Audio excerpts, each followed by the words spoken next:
What is up, everybody? Exciting show today. I am Liam Murphy. We are back with the one, the only Peter Jennings. How are you doing today, Peter? Doing great, man. Stoked to be drafting with you, and anything on Underdog makes me excited. So, how about yourself? How you doing, Liam? I'm doing good, man.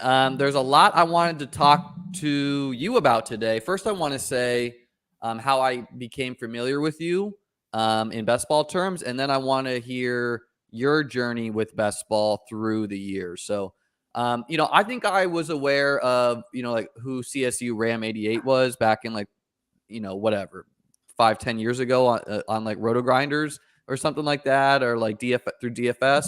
And then, I'm newer to Twitter. I knew the Mans, and I think I stumbled on the other Peter Overzet's channel. And I think someone mentioned you. I think someone mentioned you and like being in like Montana or like some picturesque place, and like there was like the Northern Lights, and you're ripping off best ball streams or something. And I could relate to that degeneracy of getting action down. So can you tell us your journey through best ball? I believe I also, Justin Herzig lives in St. Pete with me, so I've hung out with him a little bit. So I've heard a little bit about these like cash game days of getting a lot of action down. Yeah, no, I love best ball, and obviously mentioned a lot of mutual friends, which is great. We actually almost started a best ball site at Fantasy Labs. We love the idea, and basically have encouraged people to kind of do this for a long time. I worked with Jeremy Levine, who's the chairman of Underdog, also was the CEO and founder of Star Street, which became Draft.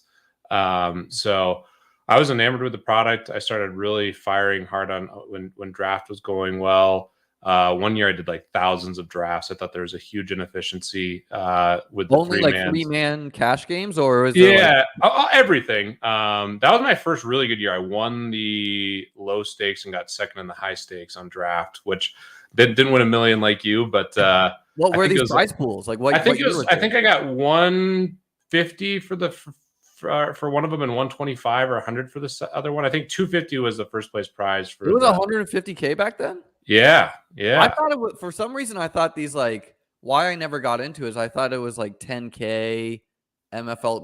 Maybe I'm like mixing up MFL 10s. Did you ever do anything on Draft? No. So this is my third year playing best ball. My first year was when it got up and running on DK, and this is my second year on Underdog. Yep. Yeah, so Draft kind of came first, and was, I guess not first. There's MFL and all these other things, but Draft was like strictly best ball. And the 3-mans were amazing. And I was in Yosemite with Levitan, Bales, and Overzet, and we were having a lot of fun doing some drugs, all this crazy stuff. And my phone was just binging nonstop with all these drafts. So slowed down a little bit. Didn't do as many last year. There's just so much going on with the new baby, but I'm absolutely going ham again this year. Playing a bunch of 12-mans and then doing the 3-mans as well. Are you strictly getting action down on Underdog, or are you on Drafters? Are you on DK? Are you on FFPC? I'm strictly Underdog so far, but I plan to branch out and do some more stuff here in August and September. I really, obviously heavily involved in Underdog, and love supporting the product, love playing. So, it's a lot of fun, and I'm excited to branch out. I know the games might be, I think there's good games everywhere, but I know that DraftKings has some softer big tournaments, and excited to check out Drafters and everything else. Are you drafting everywhere? I am, and I think there's a misconception if we're talking about the large field GPPs, like the Millie Maker type fields.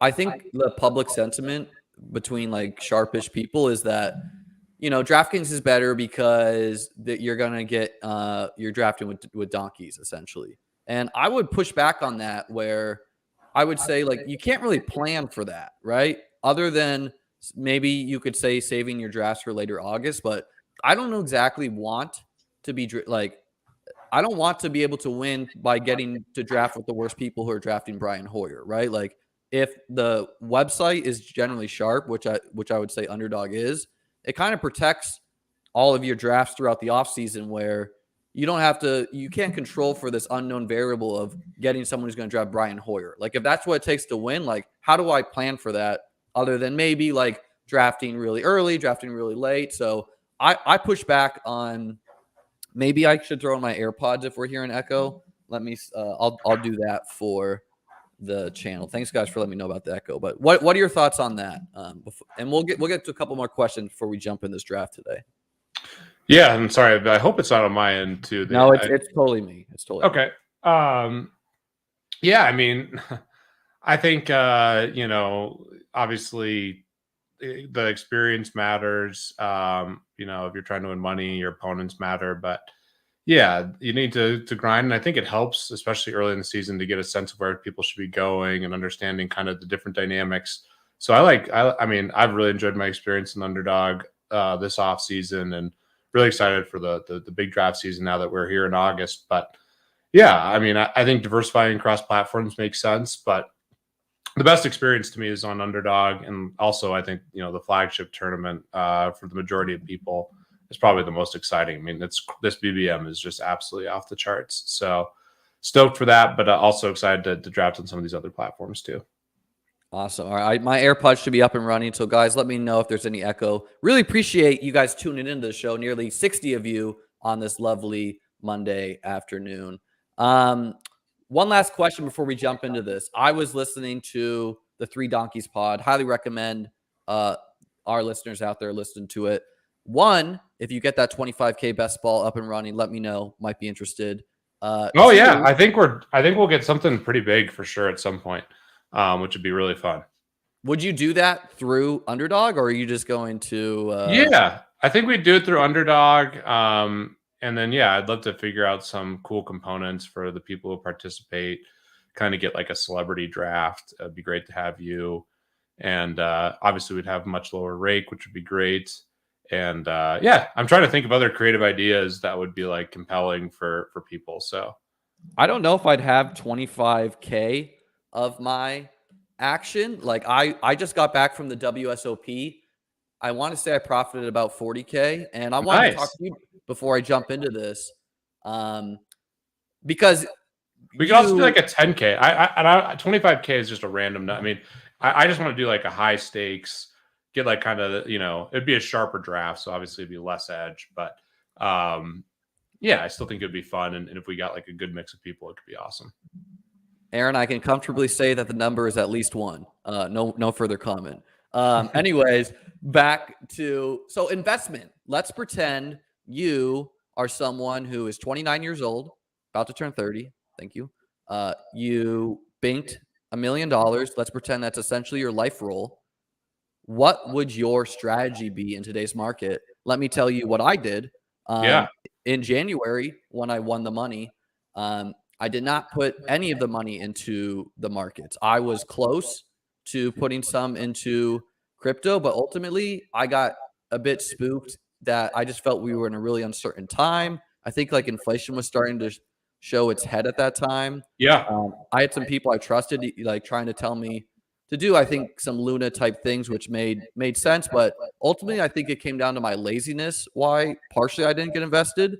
And B, when you win a life-changing amount of money, I would say for me, like life-changing, really awesome. But I would also say it's a bit of the pressures on you where it's like, now don't fuck up, right? So for me, I want to be living comfortably enough where whatever, if numbers go up and down, A, my mood is not changing too much. B, I don't have to go back and get a real life job. Hopefully we can get up and running on something like this.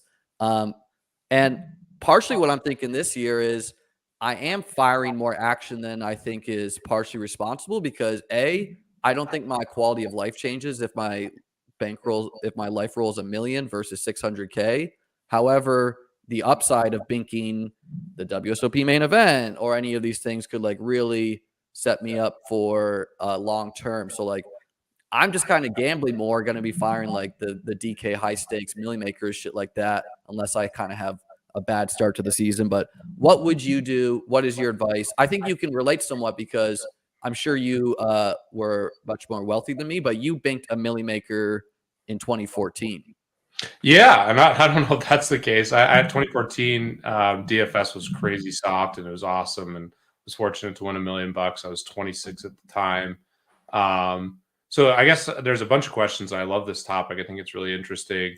Tell me more about your personal life. It sounds like that you're doing sports stuff, gambling full time. Is that right? So I was a chess teacher in New York City, and Very then cool.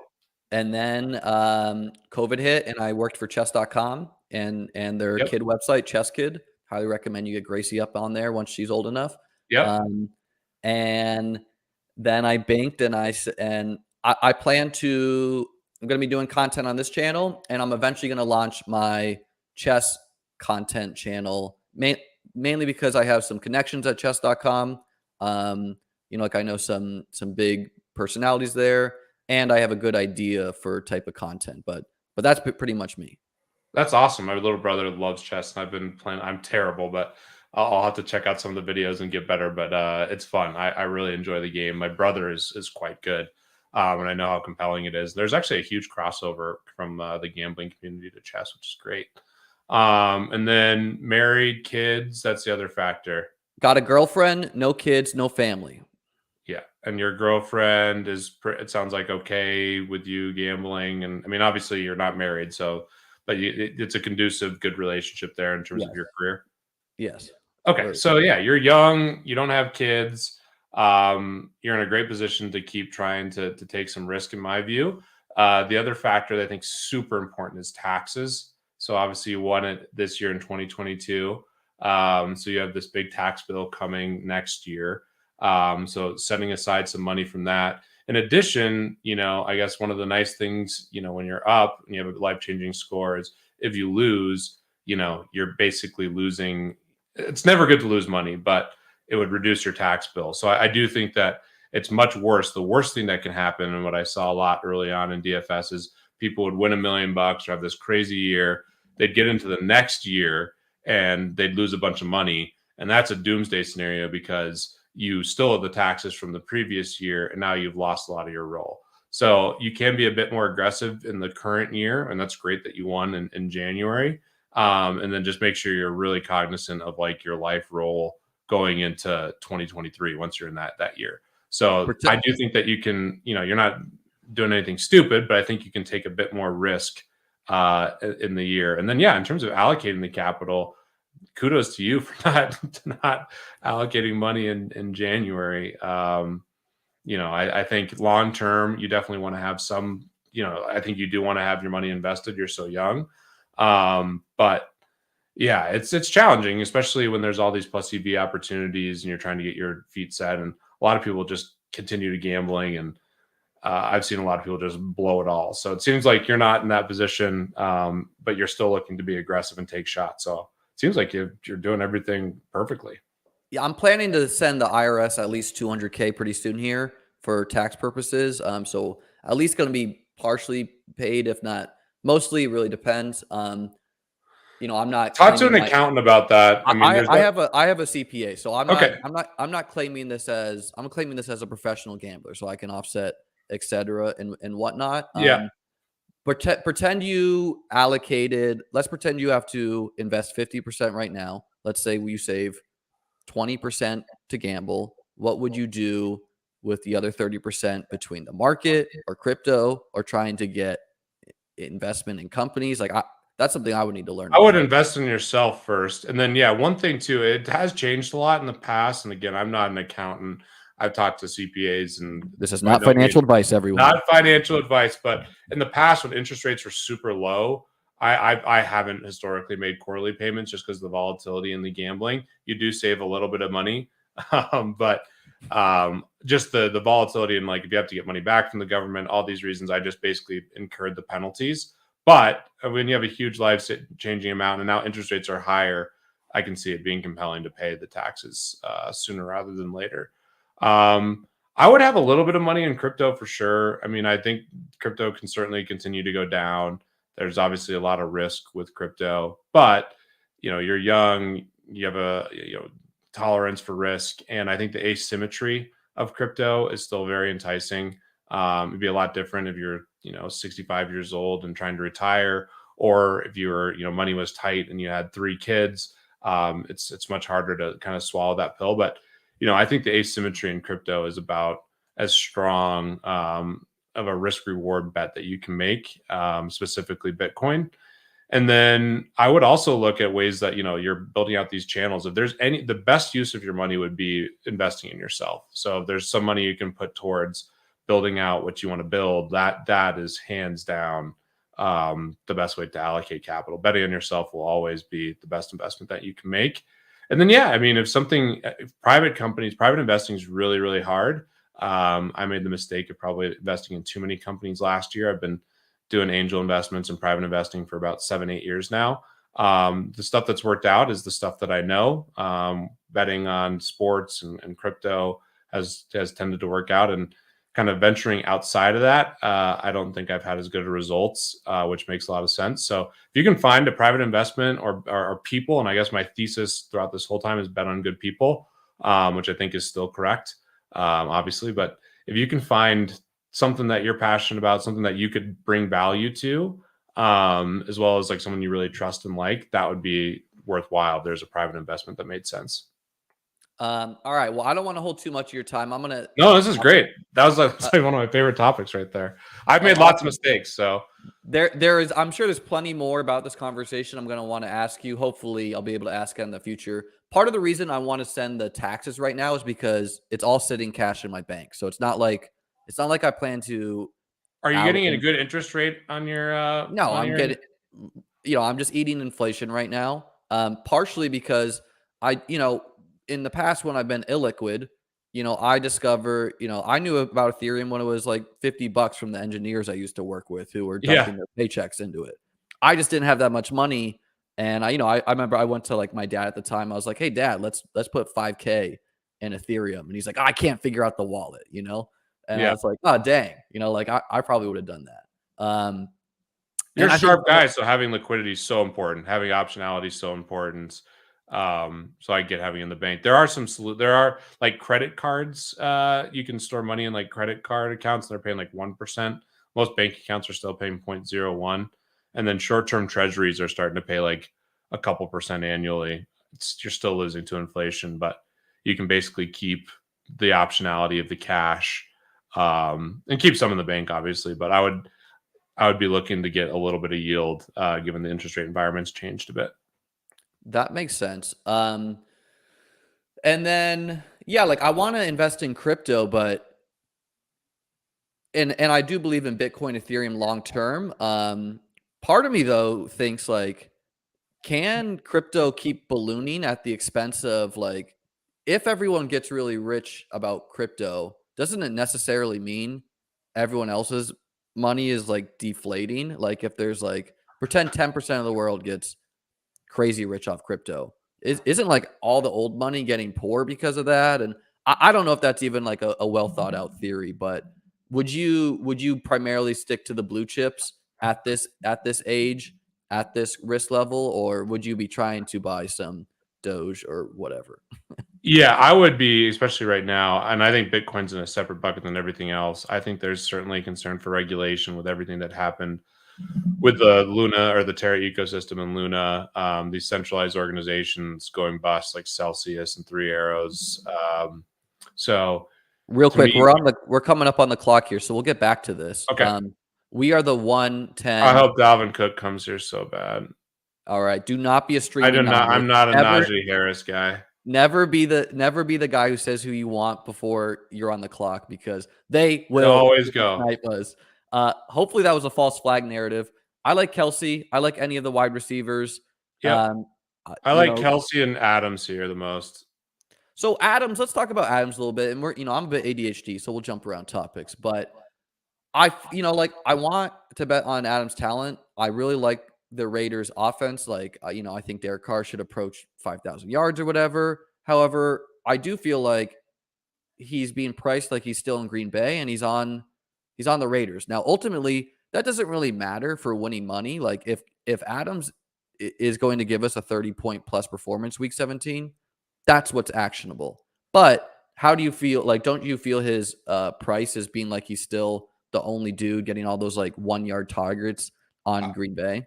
If he was in Green Bay, I feel like he'd be right next to he'd be behind Cup, but then it'd be a debate with Justin Jefferson and certainly ahead of Chase. If he was in Green Bay. That being said, he's still expensive. I just am super bullish on the Raiders offense. I agree his touchdowns and yardage and targets are going to come down a bit, but I think the Raiders are going to have way more plays. And I think the efficiency of that offense could just be off the charts. And I really, really like Derek Carr. So it's more he fits well with like builds, and I have a bunch of like pretty strong Real quick, we're Raiders. on the clock. I want you to Yep. choose this pick for us. Who you I got? don't love this pick right here because I'm not a huge fan of Mixon, but I'd probably take him. Oh no, Before all the anyone but news came Mixon, out, I would please. have taken Evans for sure.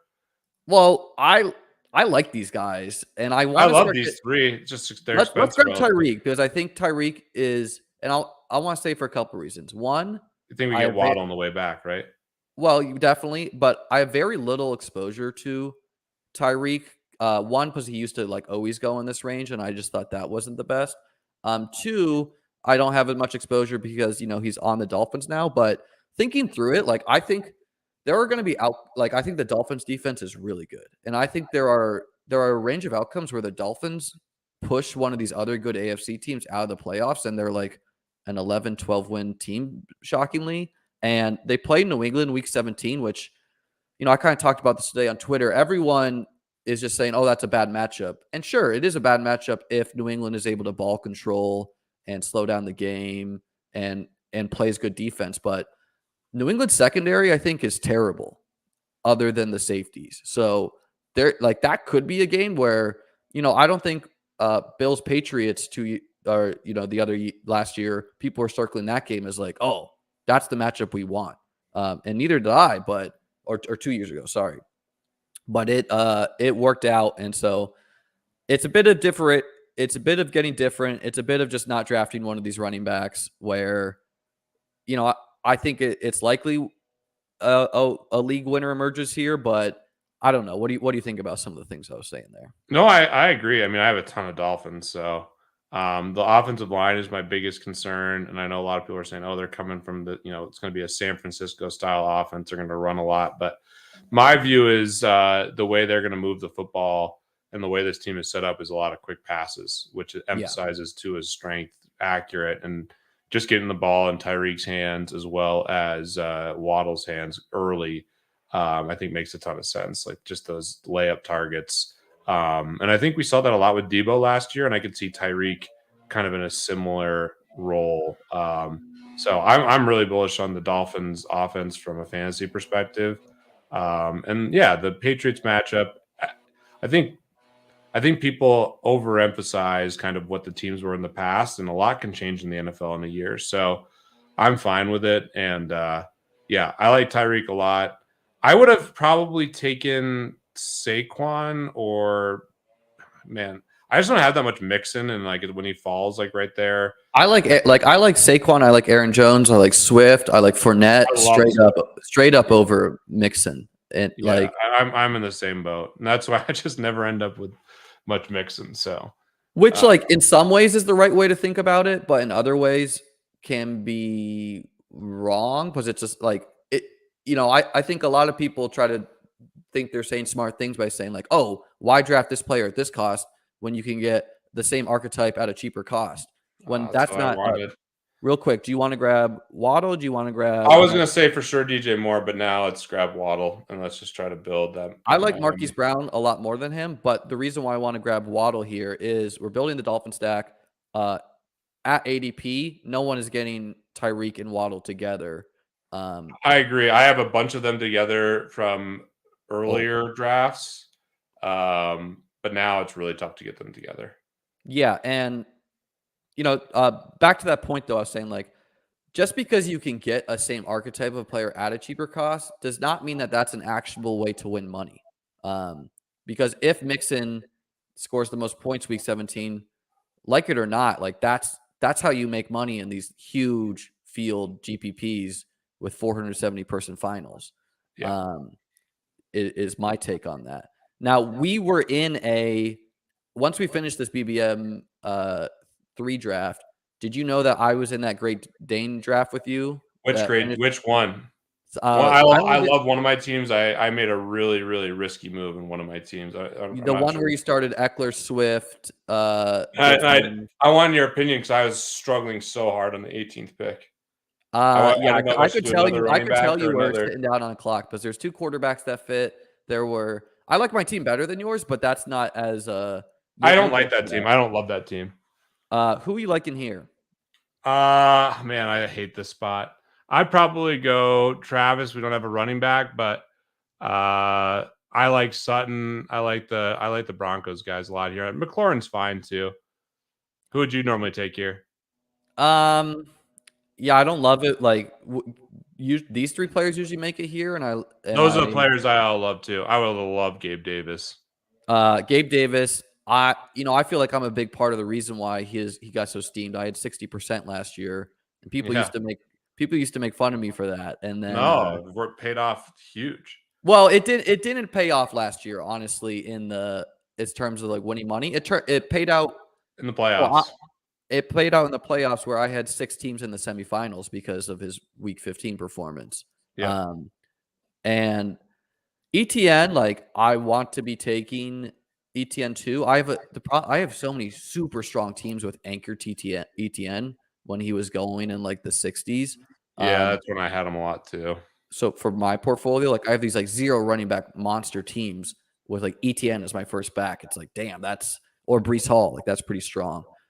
But the teams that had Tyreek and Waddle from earlier in the season, they had ETN at this cost. So we can get a little bit different where we're basically going to be taking, like, if we think back to those teams, we're basically taking like 2 fifth-round players versus a fourth and whatnot, where I think like we can take risers over the process of the offseason tastefully if we combine it with fallers. So like a DK Metcalf, where you used to go in the 4th round. Yeah. Talking about Those Great Danes are so different than this format, though. It's like I that's would why I was really torn what to do. That's my least favorite team. I was just drafting value, had no correlation, and then like, yeah, it was a weird that was a pretty efficient draft. I thought I have a Trey Lance team and one of the other Great Danes I'm just like absolutely in love with, but I thought it was bankroll wise. I only thought it was responsible to enter one team for me. Mainly because when first prize is only 20x the buy-in, like I think you're just drawing. I mean, now to be fair, I didn't realize, like I didn't even look at it. I just assumed it was like normal. I didn't realize half the fucking field makes the playoffs. So yeah, that does change a lot of the calculus of like, but they're basically trying to like make the payout super flat, and I think people who are not drafting high stakes would be shocked to hear this, but sometimes the softest action you find is in the higher buy-in best for balls, sure. There's especially one on DraftKings. Oh yeah, there's like a team in one of the Great Danes. It's like 4 or 5 quarterbacks and 4 tight ends. It's like Yeah. so funny. It's I like remember, I mean, I've been in the DK 555 street since the day the contest opened, and almost every single one that's filled. And there's guys who are taking like Mark Ingram in like the 5th round or something. Like yeah. I was like shocked to see some of these teams. I think They're there's all, so much edge in best ball. I really do. It's fun. yeah. I mean, you lock up your money, but there's a Hey ton of man, edge. I mean, and I think for some people, like if your choice, I think a lot of people watching this are choosing between allocating money to best ball or DFS. And some of those people would probably be better off choosing best ball from an ROI perspective Oh, for than sure. DFS. At the same time, I think everyone is drawing thin to profit in the huge field GPPs, right? Like if you're Yeah, not in reality, yes, but in theoretical and like that type of EV, I think you're good. I love Cooks here you personally. love Cooks over DK, Yeah, I'm a big Cooks over DK guy here. I But like I'm DK, fine if you but want to go we will DK. I've defer drafted to like the so little DK. we're going to take Cooks because it gives us the Jacksonville Houston correlation, and that's one of my favorite Week 17 games. Yeah, I do like Davis Mills this year. Like I think he's a guy who's going to I give us love Mills. realistically maybe 4 25 to 30 point games. That's like a third of the season, Yeah. if you think about it. I love Um, Mills, and I think the Mechie news is just great for Cooks. I mean, Nico Collins has already been steaming, but and um, he's suffering through some injuries too. yeah, I think Cooks just historically has had really good distributions. It's indoors. Houston should be bad again. Should be throwing in garbage time. So I think that's a Is pretty taking anybody attached to Lovie Smith though is like, scary. can you trust Lovie Smith not to No, just give like 2,000 carries to Marlon Mack, and Rex that's a Burkhead, fair who, point. where it's like DK is at least drawing live to get like maybe Geno and Drew Lock is not that bad if he's just like getting these deep Oh completions every man, once in a while. B, they're drawing live to get Jimmy G there. that's Um, that's the case. I think Jimmy G's somewhat likely. But you're also, you talk about Lovie Smith. How about Pete Carroll and the Seahawks offense? oh God, yeah, you're right. I like Lockett more than DK at the current prices. I think Lockett, if you look at his distributions and how he scores, he has some huge spike weeks, tons of zeros, but in best ball, it's fine. Both of them have kind of been Do you that way. want to buy the dip on Montgomery here? Do you want Uh, to go quarterback? Do you want to go one of the other running backs? I like Mitchell more than those guys. I was drafting a bunch of Dobbins. The most recent Dobbins news is not ideal. Yeah, I don't hate Elijah Moore. I like Thielen. I Michael like both. Thomas is really starting to steam. But I'm I fine with have it. like infinite Michael Thomas. Yeah, me Last too. year, last year I had zero, and this year I just decided to lean into almost every uncertain situation, except strangely Julio. Like I don't have as much Julio, even though I knew Tampa Yeah, was I like a got pretty Julio as likely. 2 of the Danes right as the news broke, so I was So lucky. did you, what? Isn't the max 3 on the Yeah, Danes? So yeah, you got 3 down. yeah. I did 3 of them. I really like 2 of my team. I love one of my teams. I like the other, and then the one that we were in is the one I had set. That was a really, really, really tough choice. I went with Well, 4 that makes running sense. backs. You were drafting against me in that room. No jokes. Yeah, exactly. You see that? That's why it was so tough. That was a really efficient draft, I thought, because I went back and looked through just the teams. I And thought I got pretty lucky in that draft where like because the room was pretty plugged in, people were not just taking naked quarterbacks.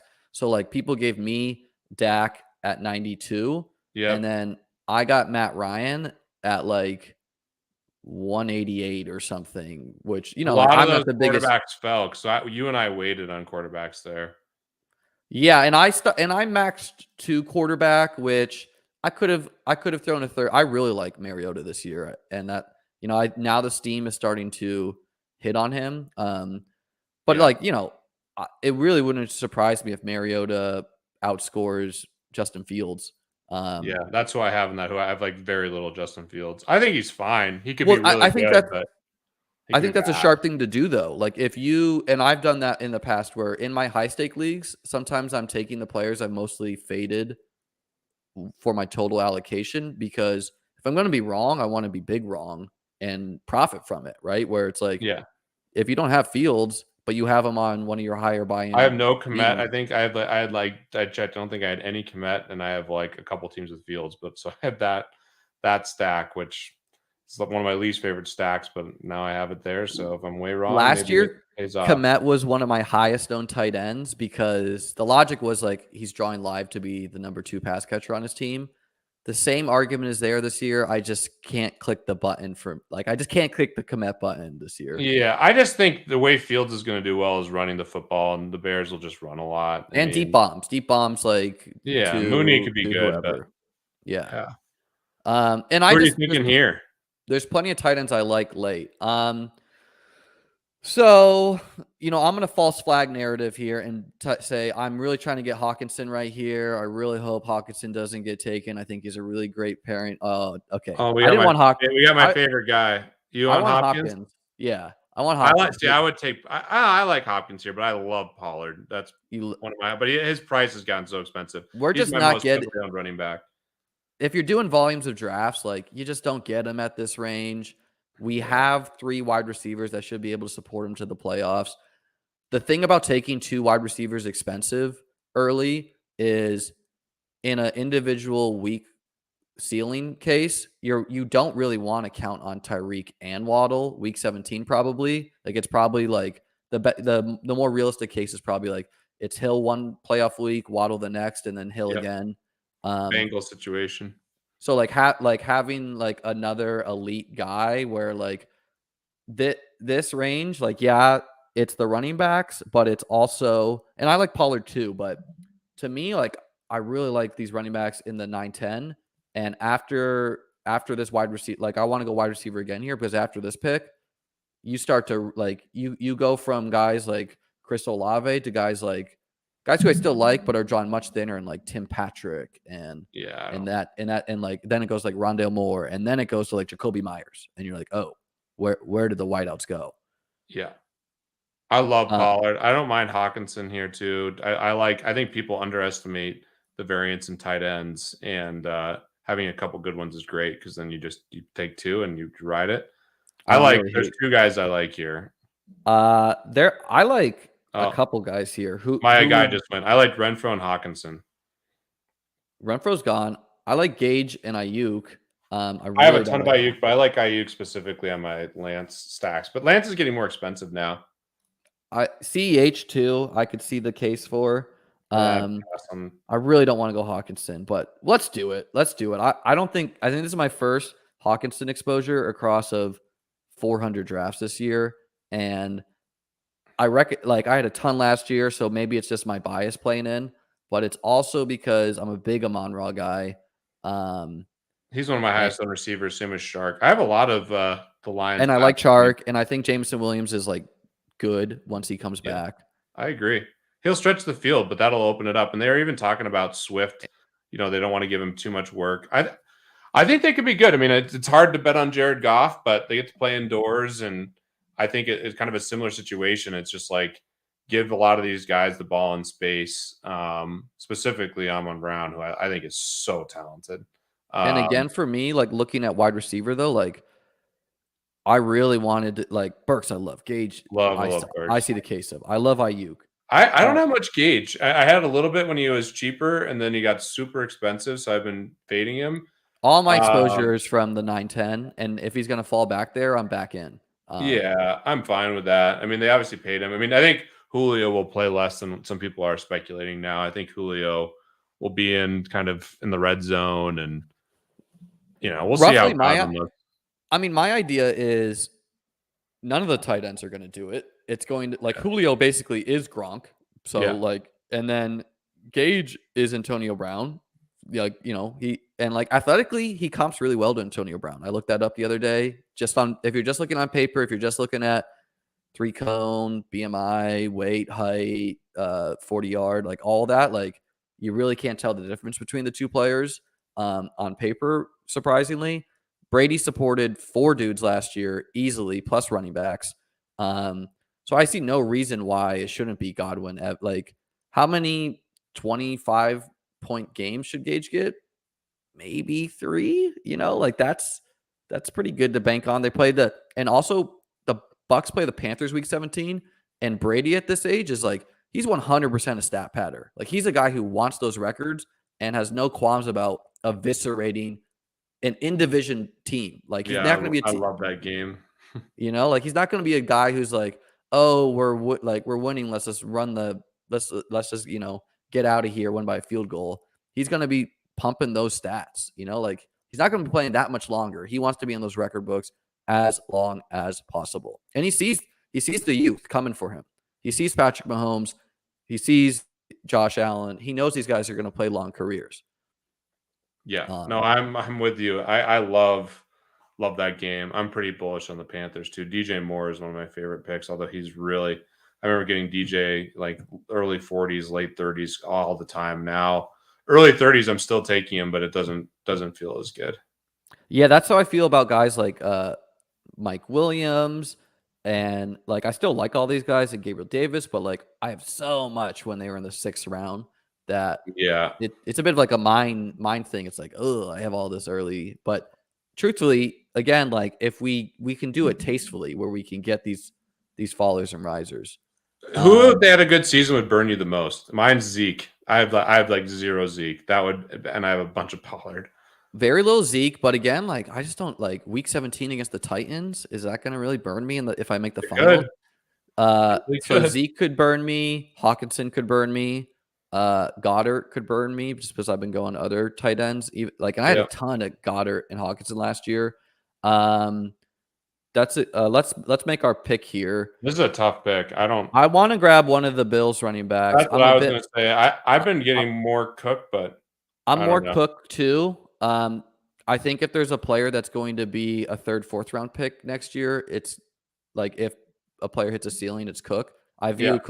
Cook's floor as like Naheem Hines, who goes in the 11th year.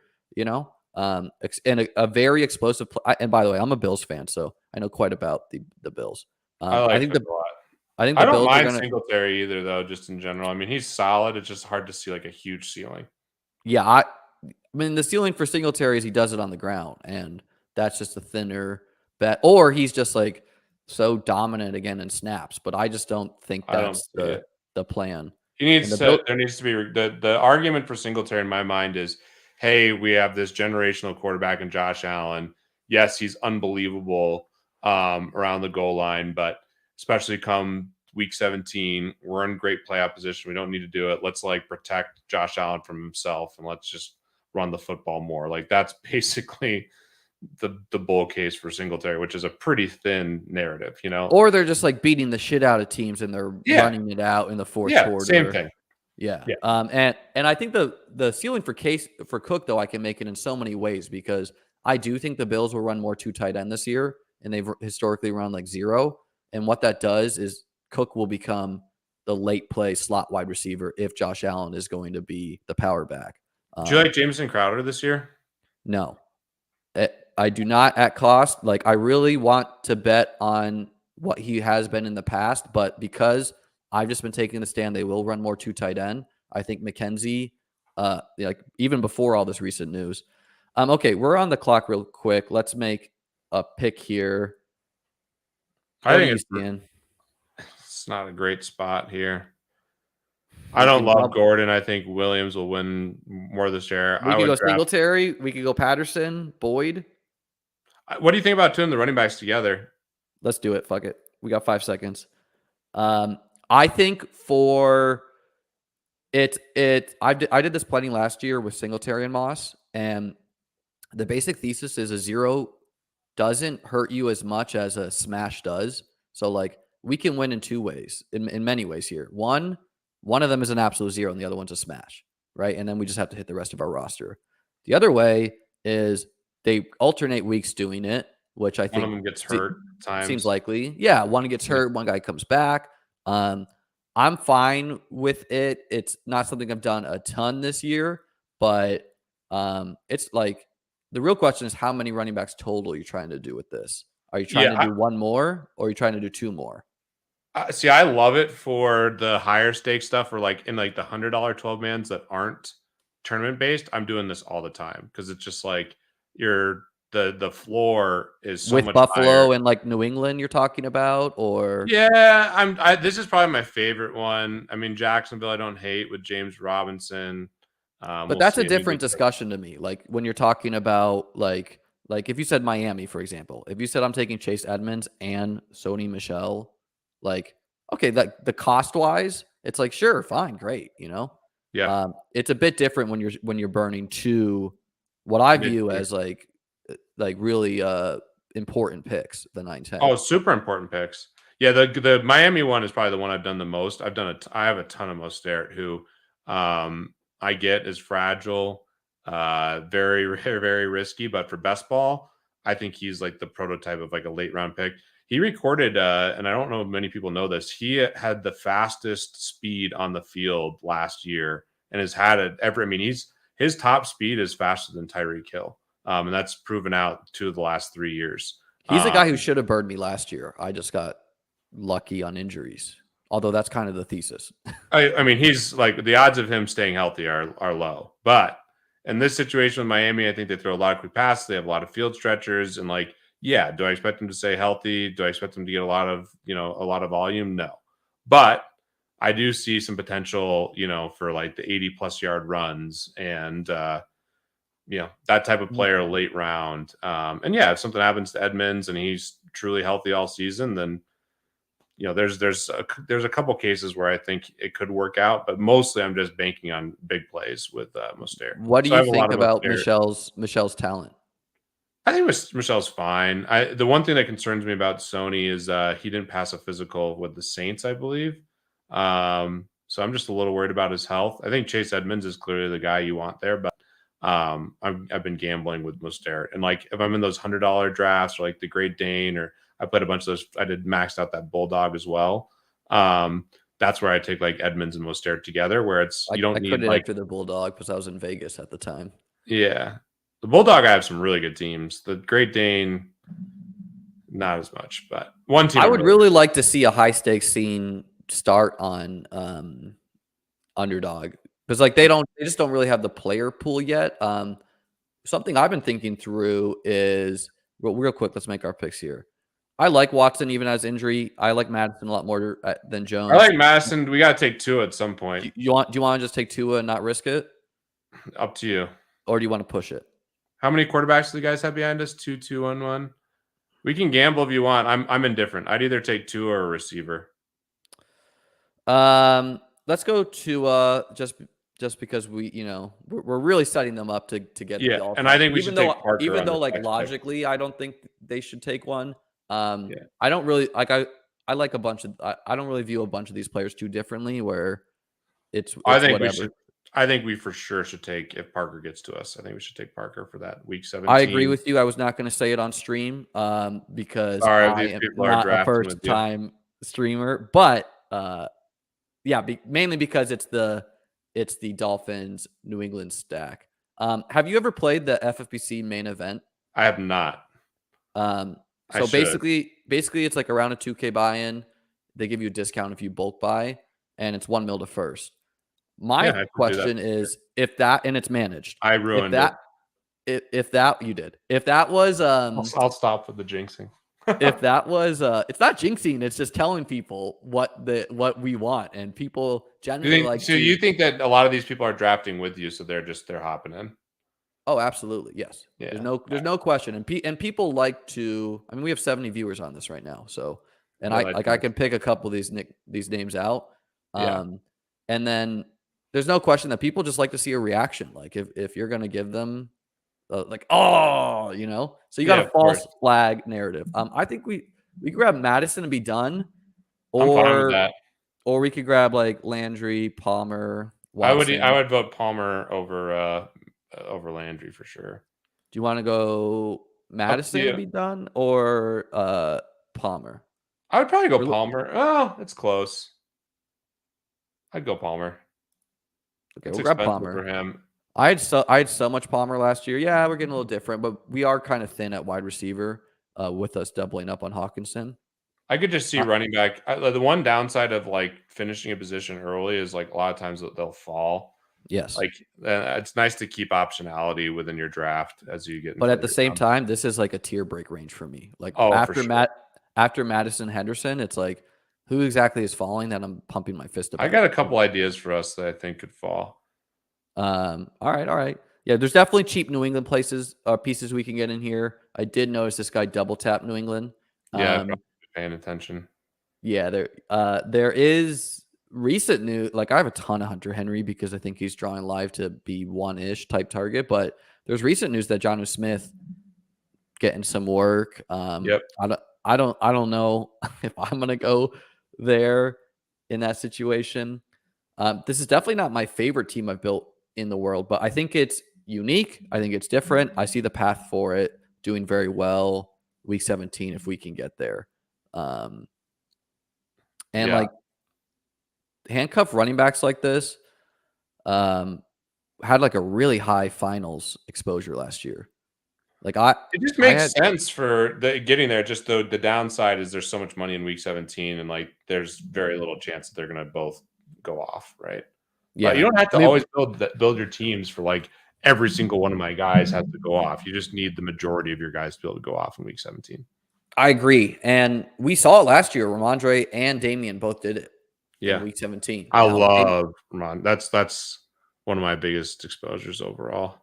I had like 30% last year. I still have a lot this year.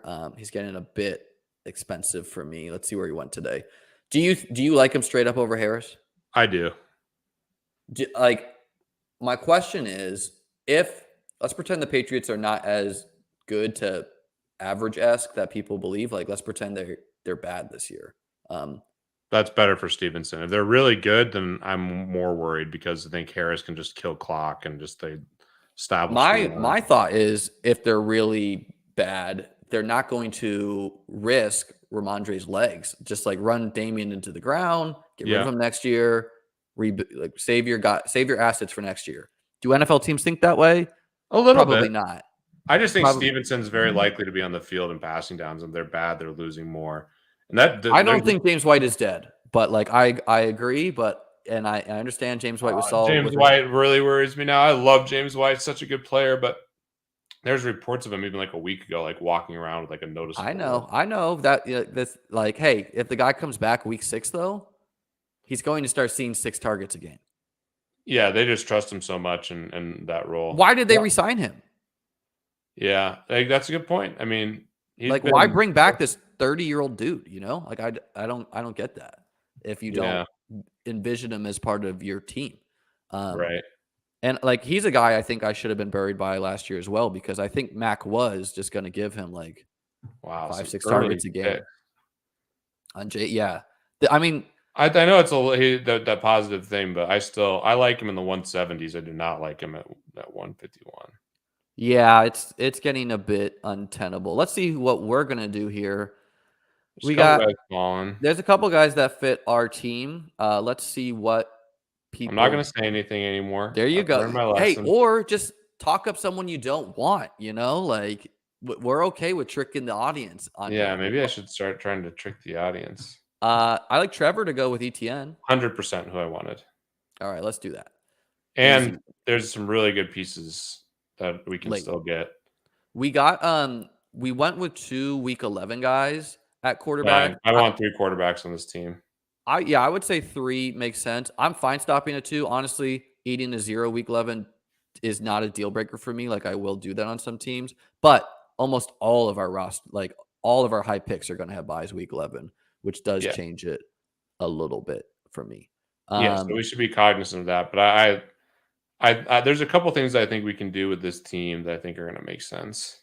Agreed. There's plenty of pieces that fit it late. There's plenty of quarterback options that we have. I'd say we're done at tight end. We're 100% done at tight end. There's only one player I would add to this team if we felt like it, and that would be Taysom Hill. Like 18th You love round. Taysom Hill? I don't love him, but if a site's going to list a guy who could play quarterback at tight end, I just feel like not matching field is a huge blunder. Like, that's fair. You know, like who has more upside in the whole field that late? No one. I agree with that. You know, like I have some Taysom Hill. I don't have like a bunch. I think everyone should try to have at least 8%, and I will have more than that. I get the argument for it. Let's see. We got to figure out who we're going here. I don't want any of these top guys. What receivers are Herbert? I view as a tier break. If we're going wide receiver, I would go Marvin Jones. Down. If we're gonna go wide receiver, it's early for him though. But I like these guys straight up over Marvin. Yeah. Do you want to go Marvin? Or Herbert? We can go Herbert. Let's go Herbert. Be done. We're putting a lot into running back, but Herbert's the type of guy who I just feel could be the Rashad Penny this year if for sure. So I think there's the Lions week 17 correlates with Hawkinson. Is literally a pure handcuff, and they're even talking about Montgomery not being the only guy this year. That's another guy who could absolutely kill me this year is Montgomery. We passed him in the draft too. Yeah, I mean I have some shares, but not a lot. I have very, very, very little. So I would say for our team, we're doing 1 more quarterback and 3 more wide receivers, very likely. That's what I want to do. And I think it was like I put stress on our team by drafting Herbert and not just stopping at. No, I think 5 running backs on this team is appropriate. Yeah. We got a lot of week 17 correlation and pieces that we can add late. I want to ask you football questions, but it regards people that I want to draft. So I'm balancing questions between EV. Yeah, no, I didn't realize how. Fuck it. It's $25. So Mac Jones is a guy I have a lot of this year, and he's very cheap, and I view his ceiling as like a worse Kirk Cousins, which is like a really productive fantasy asset. Yep. I think it like yes, New England probably is going to try to run more this year, but I think we saw the floor for pass game volume last year. They had a really easy schedule, by the way. Like they played the Jets twice, they played the Dolphins twice, they played the Falcons, they played the Jaguars, they played the Texans. I think our like they're going to have to pass more if they want to win games. But sorting out the wide receiver room is not the easiest thing in the world. Like I don't think Parker is going to be like a 20 point per game type guy. I've taken shots on Thornton. I got a lot of Bourne. I do not have as much Myers. Like I think the case is there, but I think Thornton could push him off the field and even play in slot potentially, which I think people view him mostly as an outside guy. I think people would be surprised to hear that. ESPN lists him as a slot guy. Yeah. And he's the guy only that we want player there with is Parker, I think, based on everything I'm reading, hearing. He's struggled to stay healthy, but upside wise, obviously Belichick's raving about Mac Jones making this big leap, and I expect him to play well this year. But to me, the guy who could like really outperform and like potentially be a league winner is Devontae Parker. I'm with you on Myers. Myers was going way ahead of Parker for so long. And yeah, he gets a ton of targets, but he just wasn't that explosive. And we've at least seen big games from Parker. But the injury concern has always been an issue. He's still going ahead of Parker. That doesn't make sense to me. Yeah, to me, it's definitely Parker situation. Like, and I'm never clicking Myers over like Jarvis Landry, who, yeah, like in some ways, like maybe Kamara and Landry and Michael Thomas like cannibalize their targets, but in other ways, maybe Michael Thomas plays more deep threat. Like I think people just assume Michael Thomas is slant boy. That was Drew Brees, a lot of that, that's not purely Michael Thomas. Yeah. I agree with that. Bunch of tight ends are going. Someone does take Bourne. Bourne is a really high variance player. He sometimes goes undrafted. He sometimes goes in the 13th. He goes all over the place. I just got to him late, and specifically with Mac Jones.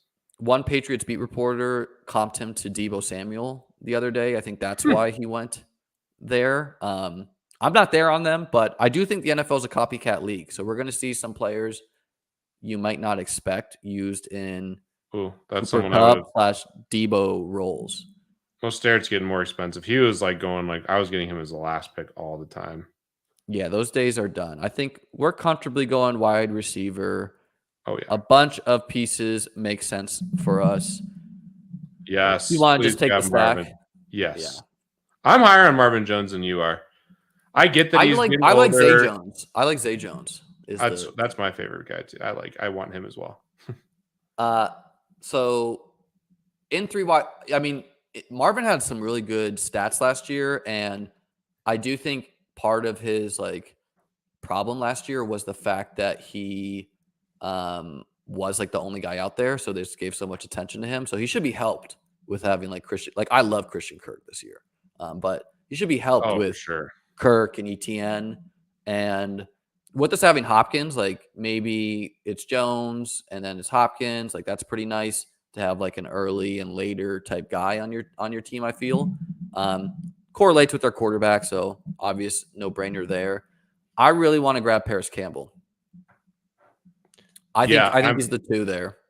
Yeah, I love it. I love him. I have a bunch of I've had a lot of Campbell every year because I just so explosive. A bit of tape wise, it's really just injury. And I have a ton of Alec Pierce. I don't have any Pierce. I have mostly Paris Campbell. I have a lot of Paris Campbell, and I have Cox too. But those are my Alec Pierce. Talk to me about Alec Pierce.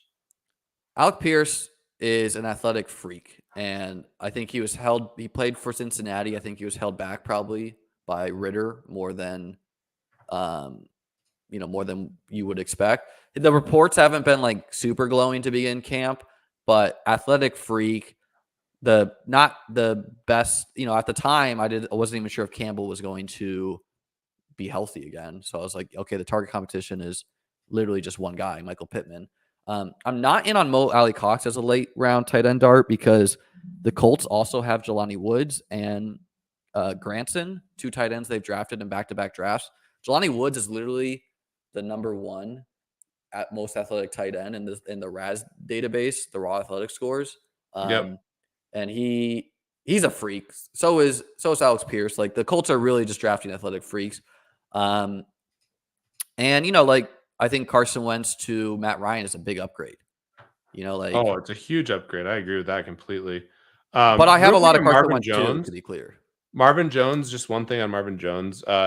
The guy's had multiple 2-touchdown games in basically every year going back like the last 5-6 years, even when he only scored 4 touchdowns. And I know he's getting older. He's 32 now, which is not ideal, but he's a big body. And I just feel like would I bank on multiple this year? No, but do I think there's a chance he has one multi-touchdown game this year? I kind of do. I wanted Davis to get back to us. Sorry. That's what I was hoping we got. Man, that's super early for him. I thought that was like a lock to get back to us. No, I think he's settling in this range. My thing with Marvin He used to go like 200s. What's his ADP right now? I think it is around the 180s. Let's see the guy ticket. 207. It is 207. That's why I thought he was a lock to get back to us. There was a blurb yesterday. Like people are so like literally one bit of news at this point, and a player will change a lot. That was devastating. If we got Mills to Cooks right there, I was feeling so good about it. This me team, too, actually. me too. But there's some quarterbacks we can make it work with. With Marvin, I think he played with the quarterback who literally produces the most productive wide receivers of all time with Matt Stafford. So we can't give him credit for that. And then B, this is a question more. Do you think his type of game ages gracefully, aka Antonio Brown, or not so much? Maybe more of a AJ Green Julio. He's more like AJ Green Julio for sure. In terms of body wins type, with speed. Yeah, I'm just hoping he's still a viable red zone threat and he gets some jump balls. Really what you're hoping for is the 2 touchdown. And I'm not drafting Marvin, to be clear, outside of the Lawrence stacks. Yeah, I have some shares too because I think he is kind of like he's a bit worse than Parker, but he's like Parker, where this could be a number 2 wide receiver. Like we potentially got 2 number 2 wide receivers attached to statue quarterbacks who kind of like you want the pass catchers from. Yeah, in the late rounds, like that's money in the bank. I just think Marvin Jones, if he scores, at week 17, he could score 2 touchdowns. It's like that's basically, and you could say that about everyone. I get it, but like if you look through the dispersions and touchdown scoring, he's one of the guys I think does it more often. You cool with Goff? Yeah, I have a ton of Goff. Let's go with Goff. I got a lot of him as well. Goes with Hawkinson. Yeah. I wanted Mills, but Goff was the other guy that I thought made sense. Yeah, Goff is a pretty good consolation prize, Yeah. All right, and so honestly, now we need a receiver. I know who I want to take on this team. I don't want to say the name. Okay. But it will correlate with our Week 17 stacks because we sneakily have a ton of Week 17 correlation on this team. Yeah, which is great. Yeah, which is great. Because we have, I want to grab Tyquan Thornton to go. For it. To go, he's not drafted 100%, so it's nice to get that. We're not competing against all the drafts. He's playing the Dolphins Week 17. We would maybe expect, even if he doesn't see the field to begin, we would expect him to turn it on more down the late. He's a rookie. That's what rookies generally do. We only have rookie running backs on this team. So we ended up with a 3-5-8-2. We have 3 statue type quarterbacks who all have upside. I think Lawrence could run more than you think. Oh, definitely Lawrence. Agreed. He's the most mobile of the game, but Tua and Goff are drawing thin. Tua used to be mobile, but I think the Dolphins are just gonna let him just throw a lot of quick passes. That's definitely like backfield, throwbacks. He preferred over even Tua runs.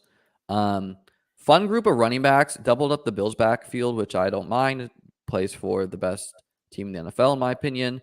Elijah Mitchell, you were talking about boom bust guys, probably the ideal better and best ball type pick. If he gives you 80-yard touchdowns one week and 0 points the other week, that's great for best ball. Interesting group of wide receivers. We got some second-year players. I'd argue we have guys who are drawing live to be the number 2 on their team. A rookie. We got a guy that we're buying the dip on, and we have a he's going to lot of miss good the first 6 correlation weeks. amongst our receivers. That's what I Yep. like. And counting up our week 17 correlation, let's see here if I can do it off the top of my head. We have 1, 2 in Jones. So we have 1 in Thornton, 2 in Hawkinson, 3 in Jones, 4 in Cooks, 5 in Waddle, 6 in Hill, 7 in Herbert, 8 in ETN, and then 9, 10, 11 out of 18 pieces correlated for week 17.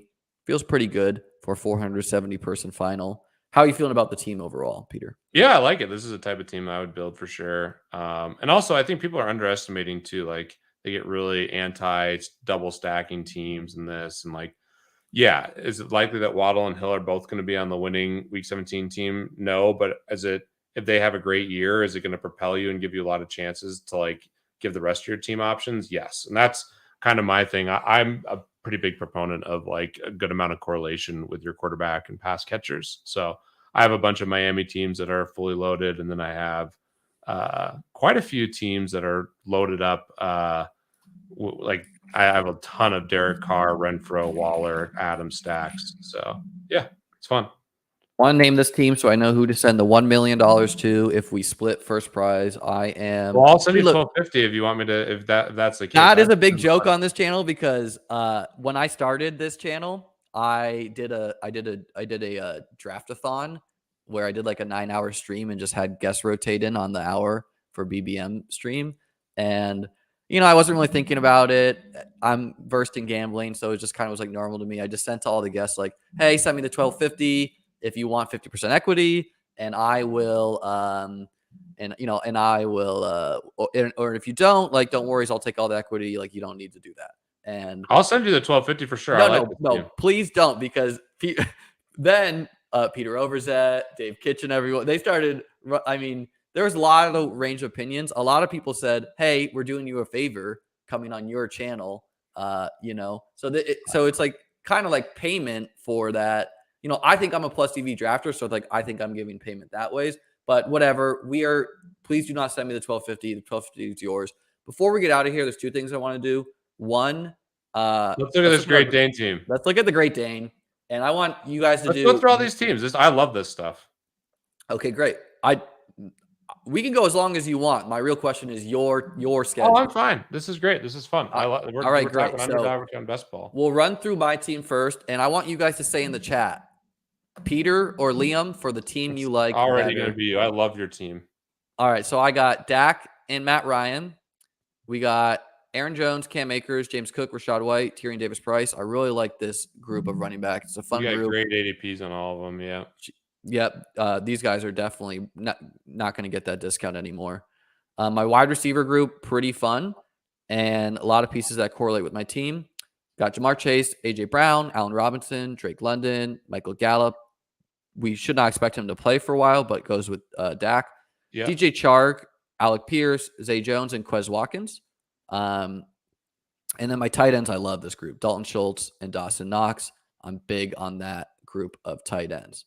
So that is my team. Let's take a look at Peter's. Peter went with a 3-4-8-3. Have not done this. My first time I've done it this year. My last pick was just so agonizing. Yeah, I was wondering because you ticked down the whole clock, so I was wondering if you were I was golfing and I was trying to think about it. Didn't know. So Peter has Fields, Tannehill, Carson Wentz. Tannehill like is a guy who either is going to be like a 30% advance rate or like 4% if Malik like he's either way too cheap and he has like 8 rushing touchdowns in his. That's what I've always argued with Tannehill. I like Tannehill at his ADP. So in general, I'm drafting quarterbacks late, which I know is kind of what most people are saying not to do. There's some quarterbacks I'm definitely targeting. I love getting, Josh Allen's super expensive, but I correlate some of the elite quarterbacks early depending on my team. But most of my quarterback exposure is late guys, starting with Derek Carr. Have a good bit of Tua. I don't love Tannehill, but I like him. I like him more than I like Fields or Wentz. I actually hate both Fields and Wentz, which is why I hate this team. But Tannehill ran cold on rushing touchdowns last year. The year before he ran hot, and people were drafted him in like the 10th round. Yeah. Like I mean, he was a receiver in college. He's super athletic. He'll get 1 or 2 freebie touchdowns where he fakes to Henry and the whole defense is, paying attention to him. So I like him, and I actually have quite a bit of correlation with Tannehill, which is fine. I have a lot of ones this year as a really cheap guy. I know that you were in on him last year. He's not a fun click. Your running back, you went hyper fragile. Eckler, Swift. Yeah, that's where I didn't know if I should draft a 5th running back or a quarterback with this team with the last pick. So that was where You I was can see the guys I was thinking through for my last 2 picks was either Mariota to go with Drake London or I was going to draft. I would have drafted Samir White, but he had the injury concern. I was looking at Johnson. Those are another guy I was looking at. Your wide receiver group definitely can see the picture for this group. You got Moore, McLaurin, Amon-Ra, Brandon Ayuk, Robert Woods, Kenny Galladay, Nico, and Julio. And then your tight end group, Terrible. it's an ugly group, Ugly. but they can do it. I had to go 3 tight end in this mix. So that was never a debate. The debate was to leave Fields and Tannehill and be really weak at quarterback and pick up a 5th running back for the depth, or because I invested so much capital in running back to just go. So I'm almost always 5 running backs, just like. Oh yeah, always. I think even on strong teams, 5 for playoff reasons, 5 is pretty good. I agree. It's hard to argue for 4. The only reason I did 4 is just how much I invested. But I have risky guys too. Like, I'm not exactly thrilled. It's not like I have Christian McCaffrey, who's also been injury prone. I think the reason we're not liking your team is because you started 3 right now. And when you do that, I think you really should be trying to push. Like, you should have pushed your 4th and 5th running back because, for sure. like, look, Gibson has the ceiling case. He has a huge season in his portfolio, but then it's like, damn it, we don't like tight end. We don't really love these back end wide receivers. Like, I can make the case. I disagree. I think my receivers are super strong. Actually, I know Nico got hurt, but I got Julio late, and then I have a boatload of Galladay. It sounds Do you like my wide receivers or your wide receivers better? Let's see. Chase, Brown, Robinson. I like your top end way better. Yeah, see, I think it's interesting. You have like more upside in your top end, but I think I have a lot of guys who could be really good on the back end. The guys I really like, I love Amon-Ra. Terry is whatever. I told you how much I love DJ Moore. I think DJ Moore has like legit wide receiver 1 upside. But bunch of spike weeks from this guy. Galladay, maybe he's the 1. Maybe he's the 3. I drafted him early. That was another pick that was tough. Yeah. Nico could do it for sure. Julio. Expensive. I paid on both those guys. Julio, I felt fine with at 162. You probably got the. Yeah, I mean, that's going to be one of the cheapest shares. Like, I'm not going to be taking Julio in the 10th round, but I see the case. I'm definitely not taking Julio in the 10th round. The problem I almost want to go like 4 tight ends with this group, just because I like hashtag player takes. I don't like Hooper. I don't like Hooper either. I have Tannehill. But it correlates. What about any of the other teams? Let's go through them. I've drafted a lot with this Alejandro guy. Yeah, he's in Pete's Discord too. I like his teams broadly. Yeah, I love those quarterbacks. Allen and Mills. Running backs. He went 0 running back with the fun group, except like all these guys I draft plenty except for Marlon Mack. I don't like Marlon Mack, but I like everyone else. Love his receivers. Don't have much. Deontay Johnson, someone else who could burn me this year, but love his receivers. I don't have. I like his team more than I like either of our teams. I like your team a lot, though. To be fair, I really like my team, but it's like you're killing him. His tight end's pretty gross. Not everyone likes either of these guys, but I really do. I know people are not in on Knox, but Knox has the potential to be viewed as the Waller Kittle range next year. See if anyone really screwed this up. I probably have the worst draft of this group. We'll just go from the 1 hole down, and obviously, like, it's easier to like drafts in the 1 through 5 slot. You can't control that.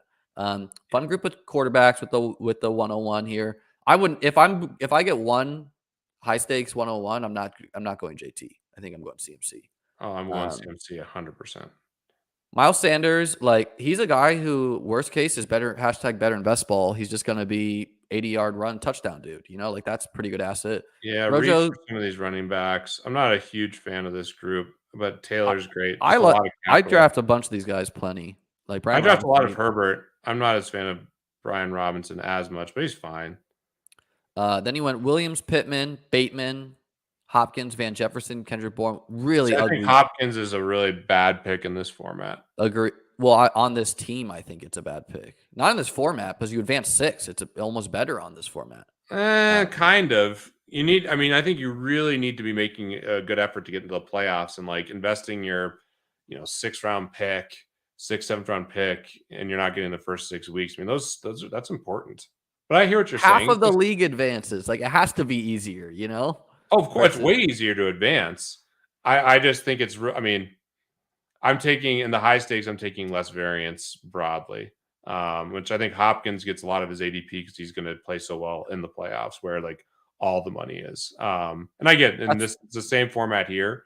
It just, yeah, I think drafting Hopkins decreases your chances of making it.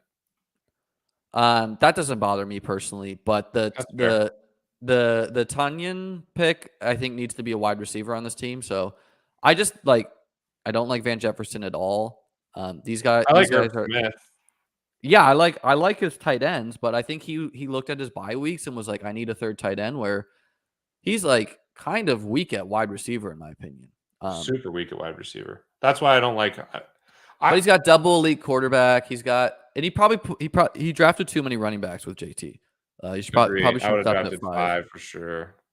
Draftbot, the 102, went with 3 quarterbacks. That's too much in my opinion. I don't care if Watson is a top 5 guy even. McCaffrey, Chubb, Edmonds, Evans. I like this group of running backs quite a bit. I like that group of running backs a lot.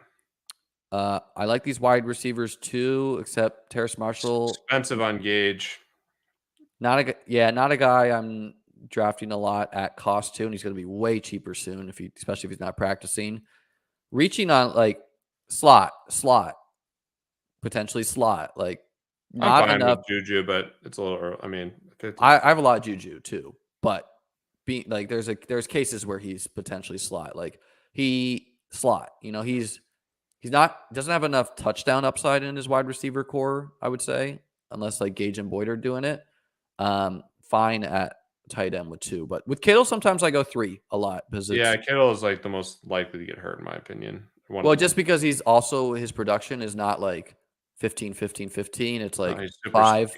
It's like 5, 40, 5. And so when you're so high variance, getting McCaffrey here, I mean, this is a great spot, and I love the 2 spot, and I'm not thrilled with that team. No, yeah, I would have. The wide receiver crew is not the best in the world. All right, 103 here, 2 quarterbacks. This is what I would definitely stopping at 2 when I have Herbert. Yeah. 5 running backs, all pretty expensive. I'm fine with the group. Like it's not every individual player is my favorite, but I actually do like Patterson. I like Madison. These guys not so much, but he's got some Rams Chargers correlation for week 17. He's got Cooper Kupp, the number 1 wide receiver. I think the week 17 correlation matters way less in there. It way matters less, agreed, but less. it's nice. It's nice to have if you're gonna tie break. Really like this group of wide receivers. My qualm is like if you're taking Cooper Kupp, 1, 2, 3, 4, 5, 6, 7. I think I'm stopping at 7. Like I get it because Odell's so high upside late. And he's probably with Stafford too, so. And I'm fine with this group of. It's another just barrage of 3 tight ends. I like those 3 tight ends better than mine. Yeah, I like that. Oh yeah. Well, I hashtag like Logan Thomas. Like I don't think he'll play to begin, but if he does, I like Logan Thomas too. Diz D got 2 quarterbacks, got 6 running backs. Not the most beautiful group in the world, but I like Mostert a lot. I like Hines a lot. I like Jamal Williams too. Yep, I'm taking shots at Carter. Actually, I like all his running backs other than Harris, really. Yeah, I'm taking Falling Harris too. Like I just once the Twitter hive becomes so confident in a situation that I still view as ambiguous, I want to be a little different. I think Harris is going to get the most carries on that team for sure.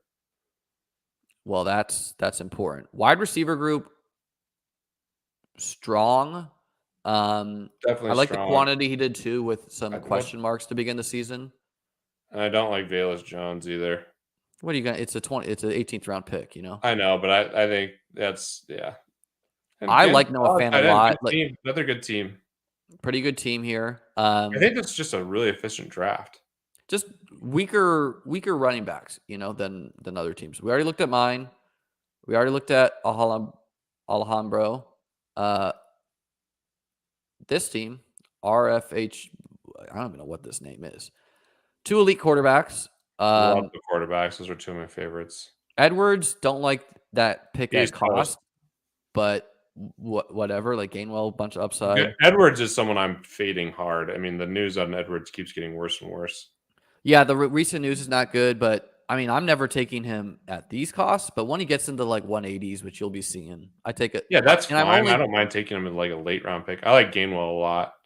and he went looks like he got snagged on Tua because he went with the Tyreek and Waddle. Yeah, Bunch of upside in this wide receiver crew, and has some guys that like Landry's a guy I like to like piece the team together until you get the rookie yeah, production or until you yeah. get the spike Burks and weeks. Moore, those are nice picks.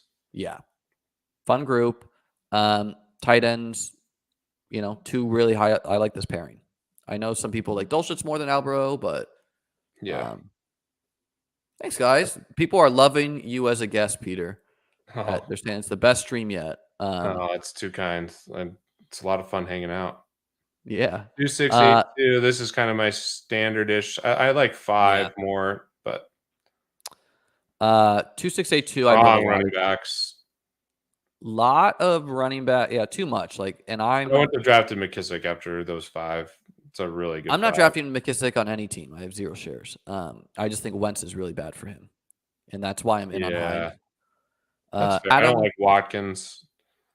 this is okay, player take. I'm not into some I of don't these like these guys, receivers. but I like these top 3 a lot. Yeah, the top 3 are money. And I like Rondell Moore for this format. Yeah.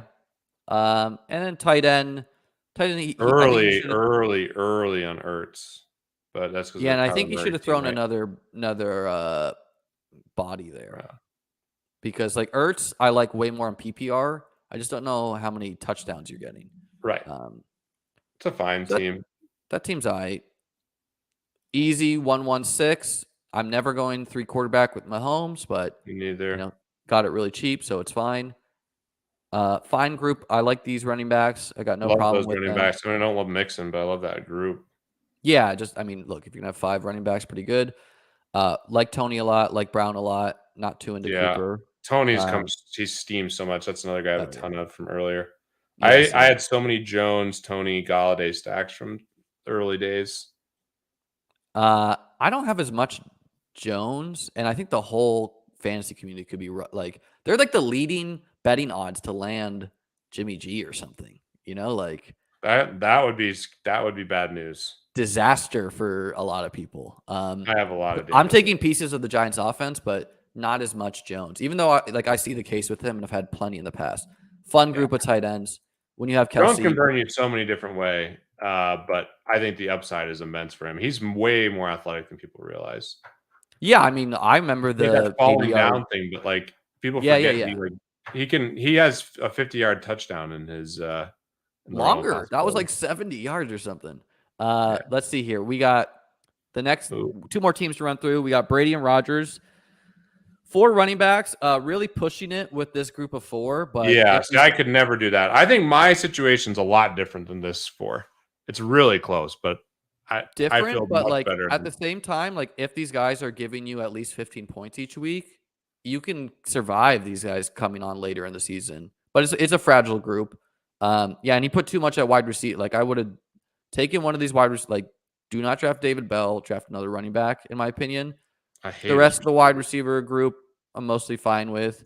I'm not doing Mo Alley Cox either, but some people are. I like Mo Alley Cox as a late round guy. Levitan really likes him too.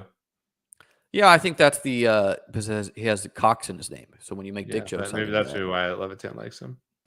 I know. All right, and the last team to run through, thin at tight end, but it's fine. Yeah, again, I'm never going 3 quarterbacks with Hurts. I love Jameis this year. I have a ton. Um, I'm not Good in on running Derrick back group. Henry, but got it Yeah. cheap. Well, none of us And like Henry. That's the thing. I yeah. have Henry's right behind Zeke is the other guy who could really burn me. Oh yeah, definitely. He could burn me too. Decent Uh, receivers. yeah, fine group of wide receivers. So I don't remember all the teams to be like this team's 1, this team's 2, but I don't think I there's like like an egregious team in here. I actually think my team is like near the bottom, one of the worst teams. Um, it's just I just like you don't feel group so like go through my start of my. Let's go just go back to just and yeah, I we'll know go we're back to five, our but 2 teams. We'll start with yours. go to the order, just the order. What do you, oh, this? Yeah, because this is what I think is interesting. So I like my start. I don't think I made any mistakes late. I don't love McLaurin there. I love Brown, but like I'm pretty happy. I mean, the 7 slot's one of the worst places to draft, I think. Yeah, But I'm you pretty got kind happy of with how I unfortunate with started. these 3 dudes going too. Like I like all these guys more than McLaurin. Which guy? But Which one's like more than McLaurin? Waller, Davis, Marquise Brown. Um, Yes, yeah. I think Marquise Brown, you're higher on than I am. yeah, I think if we think through, and I'm stuck in the week 17, but if we're talking about guys who can give you 30 points on a weekly basis, like He's got McLaurin, super high upside. He's been injured is my concern. Even right that now, is the only thing pump, but whatever. Like, I mean, it's not ideal. He has a bit of a hamstring injury, but they should be highly incentivized to bubble yeah, wrap him until he's the season starts, with him being really the only alpha they'll have on the field until Hopkins yeah. is back. I'm a little, and also I played golf with Larry Fitzgerald in Vegas, and made me a little more concerned for. Breaking news. Yeah, little more concerned about the receivers for Arizona, just in general. Um, See, I need to get those type of connections, man. I need to start networking those. I don't got those speed dial. Larry Not I was Fitzgerald. it was for Tigers charity event, and I was with the DraftKings founders. But I've just been a little bit more hesitant on Brown. I'm getting him in 3-mans, but I'm not taking him. I have so much Waller already that I pass him. He was as consideration, and then I definitely have been Davis and Well, McLaurin. you I have didn't right get next him. to each other. You couldn't. He got taken before you. Did So it go? you're Oh, he went the other way. Oh yeah, so those guys all went before me, anyways. I was trying to defend it. no. Davis and That's what McLaurin I I was have right saying. I next said to each you. other. I said you got unfortunate that these 3 went. That's what I Yeah, meant. and I'm not taking Deontay Johnson.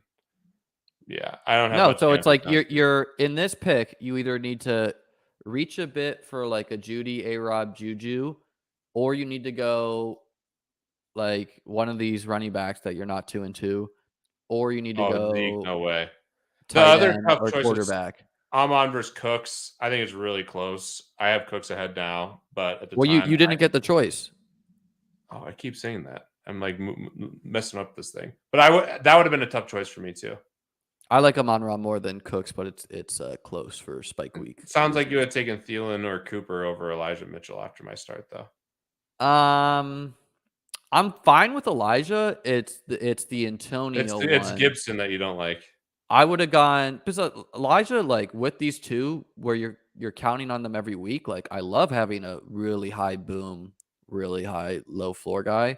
I don't have a ton of Mitchell, but like yeah, like I like Dalton Schultz, so I was stoked that a guy I view in the elite territory, um, You're kind kind of of on an island on that. People are hating on Schultz, but I actually am more with you on Schultz. yeah. I mean, I think he's just drawn live to be the 2. Yeah. Like I mean, athletically he's just a guy, but he's done it for 2 seasons in a row. Dak seems to like him. Um, I don't see what's to dislike, and I have a really high touchdown guy to pair with him. Yeah, for sure. If not Gibson, see, like you have to kind of reach from earlier drafts, but that doesn't really matter for this contest. So yeah, maybe I go Kirk or Tony instead of Gibson, I or like both those guys a lot. yeah, like because I feel good about those guys. Like you just what you don't feel good about is just looking and be like, oh, that's a little bit more expensive, which it's not a good enough a reason. But ultimately, we're nitpicking. Who were you debating between? Okay, so Carson then Wentz? just look like I was doing between Wentz, Baker Mayfield, and a bunch of like Dearness Johnson, Zamir White, these crappy running backs. Where do you want me to look next? I mean, I just think so. I think I did fine, and then after Woods is fine. Galladay I reached for, but then I was in such a bad position because I have I all like Tim receivers and Patrick running more than backs. Galladay. You like Patrick more than Galladay? I do. Oh, I bet on that. Well, I mean, I I did bet on that. in medium production, maybe not, but like ceiling production, like what are we betting on? Fantasy points at the end of the season? Oh yeah, that's a hard one to bet on because yeah. How do you do best balls? I just think Galladay is going to have some huge spike weeks. I think the same with Patrick. I think he's being talked about like he's the 2 a little bit. Oh, why do you think that? There's some beat writers are saying like Russell loves big wide receivers. I think in goal line that Patrick could be the blocking guy. Judy maybe comes off the field and they run 2 more tight end. No. I don't know. One of Patrick, Hamler, these tight ends, one of these guys is going to smash. So I try to take exposure to all of them. Yeah, I like Tony way more than Galladay. Like I used to love Galladay, but he was such a Stafford guy. Like, is that how Daniel the Jones Stafford wins? thing is a. I just think he has huge touchdown upside every Is year. Brian Dable going to be like, yeah, go ahead, Daniel, go throw a 50-50 ball to Galladay? Like that, is that how he wants to run offense? No, I hear what you're saying. I think Tony will move the ball down the field, but in the red zone, like, yeah, it's going to be Barkley, and then I think Galladay is the clear touchdown maker. I mean, last year Not a Daniel Bellinger guy, the not a rookie tight Daniel end. Bellinger guy, and that's early. I have a lot of Galladay, and then I get stuck, and then like, yeah, I wanted other guys to fall. It's a range where I feel like one of Watson, Patrick, Galladay, Williams, like one of these guys is going to clearly be, if not more, like Rondale Moore, like I a almost couple took of these more guys are over going to Galladay. smash, Or and no, a couple of that's these again, I guys, messed it up. a couple of I've these done guys are so many going of to. these drafts. It's bad.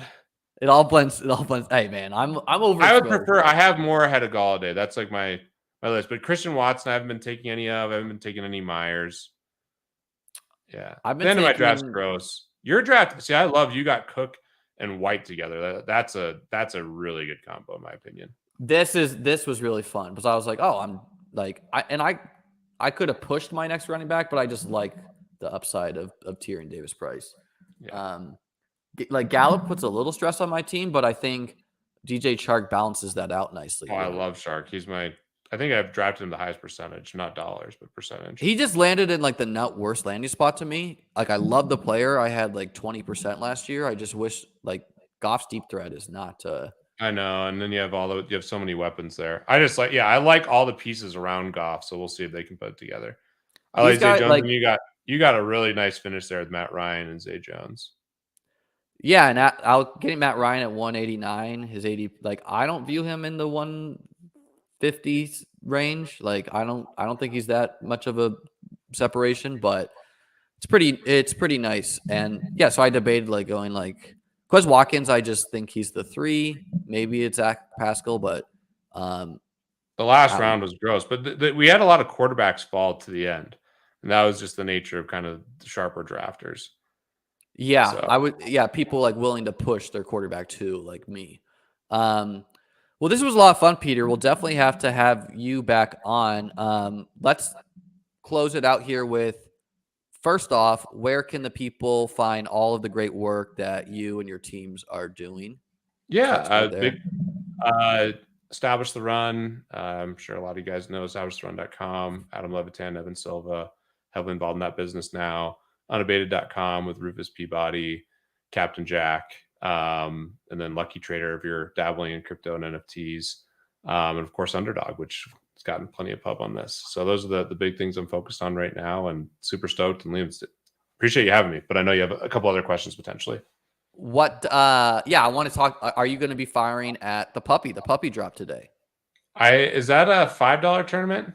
So I pass when the puppies are $5 50K to first, but it's $5 200K to first. So yeah, I think I'm going to max that, I believe, but I'm going to do it by doing 6 to 8 at a time on stream. I think something that like I'm going to multi-table them, but something that's manageable. Are you a multi-tabler or are you usually a one at a time? Yeah, I'm normally a couple at a time. But not 8 would be tough, but it'd be fun. I just like stacking, and a lot of times I'm drafting and doing something else at the same time. Yeah, me too. I did a stream when I did 10 at a time when the Superflex dropped. That was too much. It was a little too chaotic. But I think like 5 is manageable, honestly, if you are solely focusing on that. I heard a rumor that a high stakes tournament's going to drop soon. So Again, on Underdog?